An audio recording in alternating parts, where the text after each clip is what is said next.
Welcome to Passing the Torch, a sold workshop for officer transitions brought to you by Student Activities. For this workshop, the following learning outcomes are provided to officers.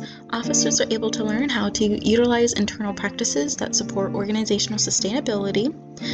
They learn how to create and maintain an effective leadership transition process, and prepare incoming officers for the responsibilities of their new positions.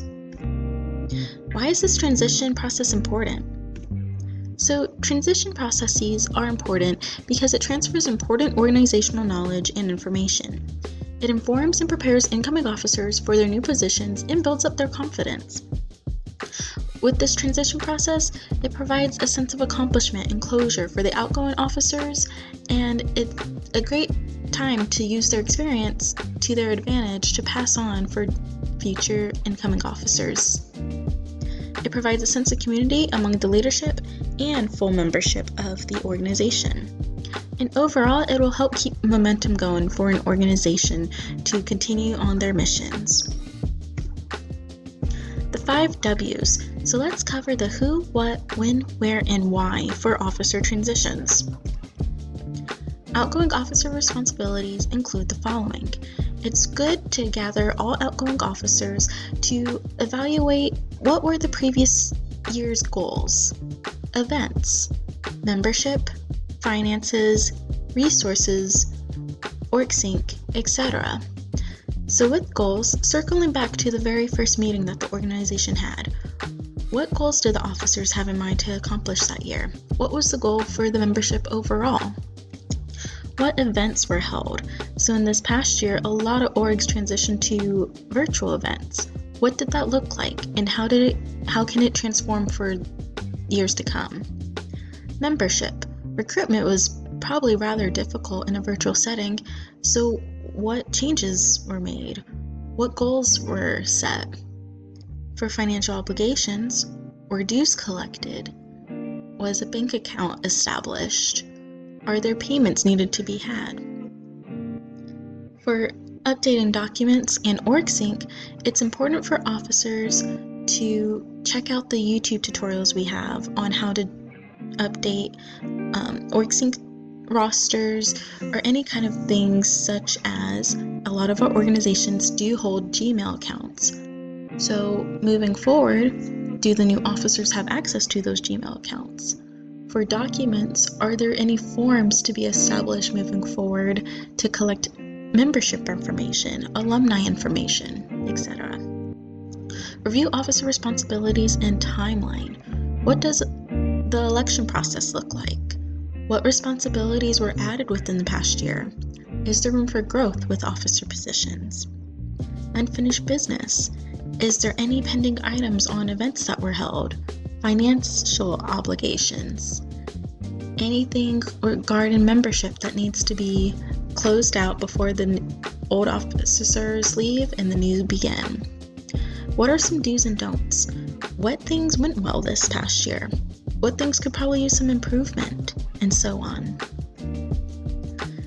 What documents and access do they need? So in officer transition, this is crucial that we take a look at documents and access. So we encourage officers to have a transition binder or file. Some of this may include some templates. What were previous emails that were sent to membership or other officers? Are there templates that could be used so new officers aren't having to recreate? Event handouts. Does the org have their own Canva profile to create graphics? Were there certificates needed for any kind of closing ceremonies or gifts? Contact lists. So making sure new officers know who the advisor is, who important contacts for events are, membership lists, who's outgoing, who's staying on. Previous meeting minutes. This could be useful to see what was established and when for orgs who like to keep documentation of their history. Email accounts, social media, and Google Docs. Making sure that all these are transitioned to the new officers, names are changed, and if officers use their personal emails, making sure that the new officers have access to those emails. Organizational calendar and timeline. So kind of a year in review. When should officers be on the lookout for certain emails? For example, a huge one will be registration. Org registration under student activities opens during the summer. Do the new officers know about that? Making sure to put that on their radar. Financial documents.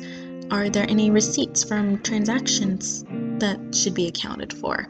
Any documentation of membership dues or things such as reimbursements, making sure all those are documented and secured in some sort of binder or email file for the next person to uphold.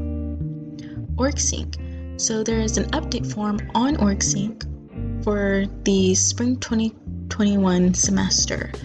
This form is to make any changes for an org's original registration document. So once an org is registered, we have this update form to process things such as, let's say, if you made changes to your constitution, or if you added some officers, removed some officers, etc. Updating this form allows student activities to update our mailing list to ensure that your new officers are properly on your roster and in our mailing database. For roster tutorials, we do have a bunch of tutorials on navigating OrgSync on YouTube. I definitely recommend for you all to check them out. For constitution and bylaws, if you're looking to make any changes per the regulations that your organization has set in place, please make sure that the mandatory clauses as outlined on our website are included. Incoming officer responsibilities. So when it comes to transitioning, it's not just on the outgoing officers. Incoming officers should probably have a few things in mind when they're obtaining these new roles. So asking questions is going to be super important. What are the most important priorities right now? It's the end of the semester, so things are kind of busy when it comes to finals, graduations, and ending the school year strong. What happened with the last officer group that they tried and it didn't work out too well, and why? Could it have been a virtual event that maybe had low attendance? Could it have been sending a event application to have an event on campus in person that wasn't approved? What happened, and what new knowledge has the outgoing officers developed that could be shared with the incoming to work with moving forward? What do you wish you had done but did not? So often it's common for officers to have a bunch of goals for their positions but not quite get to it because of the balance of being a student, officer, sometimes part-time, full-time work on the side, life, etc. So when you're looking at all these outgoing questions, set in some SMART goals. SMART goals are specific, measurable, attainable, relevant, timely. So kind of based off of the outgoing officers, what can you move forward with in your own journey as a student leader?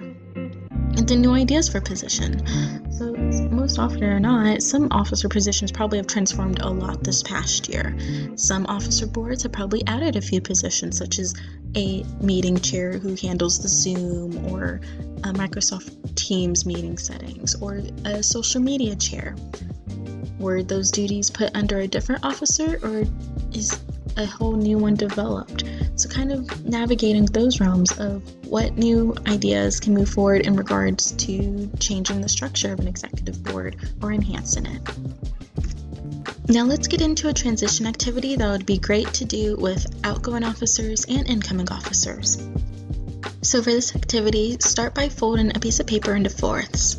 In the top left, answer the following question. In your perspective, what does this position do? Once everybody has jotted down their thoughts on what they believe their position does, move to the second quadrant in the top right. What does your Constitution say you do? This is a great time for the officers to then open up their Constitution if they haven't done so already, and look on what's paper what the organization said that this position would do. Now take a moment to discuss, is there a difference between the perspectives of officers in their positions versus what the Constitution says? Now let's move down to the bottom left. What does this position actually do? So let's say it's a secretary position. People's perception of this is taking attendance at meetings. In the Constitution it says documenting records of meetings. But let's say the secretary position also acts as a historian and documents things such as headshots or social media. So in the bottom right, moving forward, what changes would you like to make moving forward? So comparing all of these quadrants and making sure that everything aligns and making sure any changes that the position has acquired or is trying to enforce is seen in the Constitution, as well as an understanding between the officer and the executive board. If, let's say, a position has acquired more duties than an officer is able to handle, maybe moving forward, it would be great to add another officer position to the leadership team. Now, other things to consider. Timeline is important. When deciding on a timeline, April and November tend to be ideal for most organizations for their election processes to hold. This allows at least a month of overlap for positions of outgoing and incoming officers to shadow each other and have time to connect to discuss what has occurred the past year or semester and what can be instilled moving forward. It also gives opportunity for the outgoing officer to show the incoming officer some of the steps, tasks, or processes that they follow. Next up, for other things to consider, plan a retreat for outgoing and incoming officers. This is a great time to train, plan, and bond with the officer teams. It builds great rapport for the outgoing officers to continue on as mentors, even though they're not in their roles anymore, for the incoming officers to reach out to if a question does arise. This retreat can be great to start and implement goals, cover some of those SMART goals mentioned earlier, and have an idea of what timeline y'all want for a calendar or membership moving forward. Next would be create checklist worksheets for incoming and outgoing officers. How did you go about executing tasks or events? Who did you contact or speak with? I would recommend that one of the first things would be being on the lookout and on the mailing list through Student Activities, so that way when the fall registration period is open, they're getting that email and they're able to register right away, so that way they can move forward with submitting event applications or any other tasks needed. Get feedback and communicate. So some organizations tend to do evaluations, get an input or evaluations from membership to see what they want to see moving forward. Keeping your advisor in the loop. Does your advisor know about the elections? Do they know about who the new incoming officers are? Making sure everybody's well connected for communications. When in doubt, please reach out to Student Activities. We are definitely here to help. We also have in the top right a QR code to scan to access an officer transition guide found on our website. As you navigate your transition process, do know that we're here to support and help you.